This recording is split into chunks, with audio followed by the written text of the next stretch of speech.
It started as a prank and ended in murder. Fantastic choice.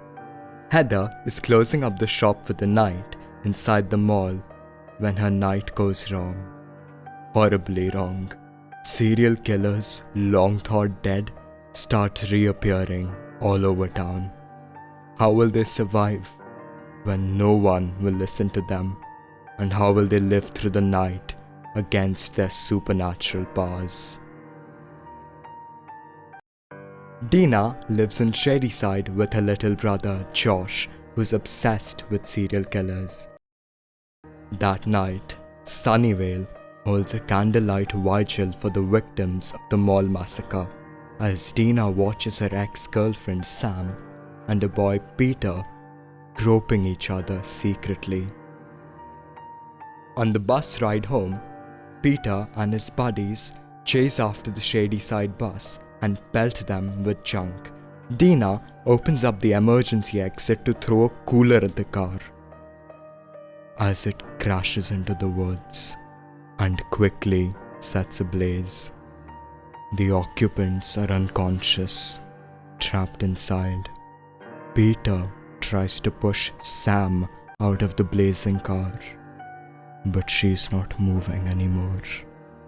Dina and the other Shady-siders rush to their aid as Sam manages to crawl out, when suddenly she has a flashback.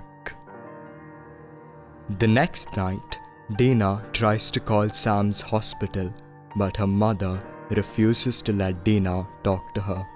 She hears her ringing at the door and looks across the street to see the same skull mask figure standing outside.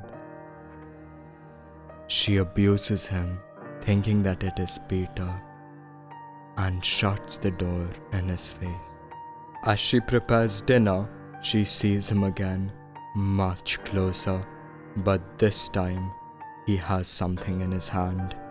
Angry and bitter, she grabs a knife and heads on out. Meanwhile, Kate and Simon are babysitting their cousins when they also seem to encounter the skull mask. Kate leaves the girls with a neighbor for safety. Dina looks around but finds nobody there.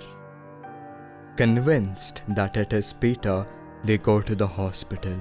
Sam claims that Peter has been there all night and leads Dina into an argument.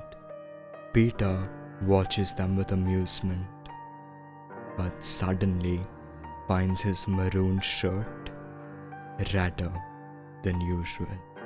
The skull-faced killer kills two other hospital employees as the girls flee, but Sam is not so lucky. Meanwhile, their friends have a very important discussion. Which is better, Mars or Snickers? Dina manages to knock him down, revealing him to be Ryan, looking dazed and confused. The girls escape into the ambulance and flee with their friends. The group tries to report the attack to Sheriff God, but he doesn't listen because he is the one who killed Ryan in the mall massacre and has been getting prank calls all weekend. Simon goes to take a piss when suddenly he notices a lonely girl singing in the corner, covered with flies. Dina screams at the sheriff, but he still doesn't believe her. Simon approaches her and is slashed with a razor. Dina and Sam are thrown out of the sheriff's office, but not before she manages to steal his gun. Outside, she meets up with her friends and they decide what to do next, when suddenly a curling scream pierces the air and they rush to find Simon barely holding his own against a girl. Dina shoots her in the head and Simon escapes, but she gets up like nothing ever happened. They run back to Dina's house, where Josh recognizes her as Ruby Lane, who killed her boyfriend, friends, and then herself decades ago.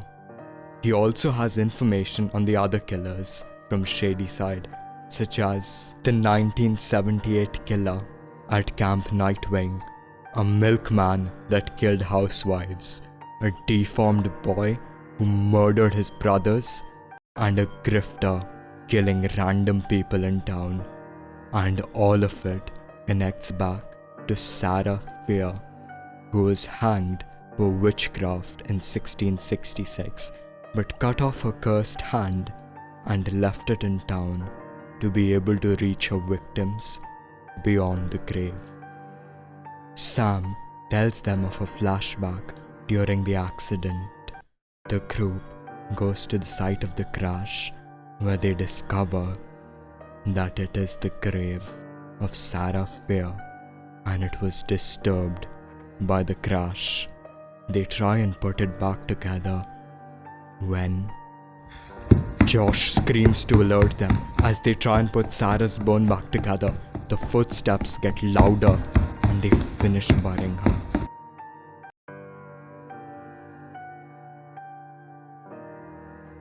He rushes towards them as they scramble, terrified, and only barely misses them as they flee into the ambulance. Josh realizes the only one Fear is after is Sam, since she is the one who disturbed her grave, but is chasing the others simply because they have Sam's blood on them. The teens go to their high school, where Sam and Dina find themselves alone and wanting. They plan to use Sam as a bait for the killers and set up a trap with Sam's blood leading into the bathroom, where Sam locks herself in. They arrive. Frenzied by the smell of Sam's blood, they rush in and they lock the killers in the bathroom with Sam.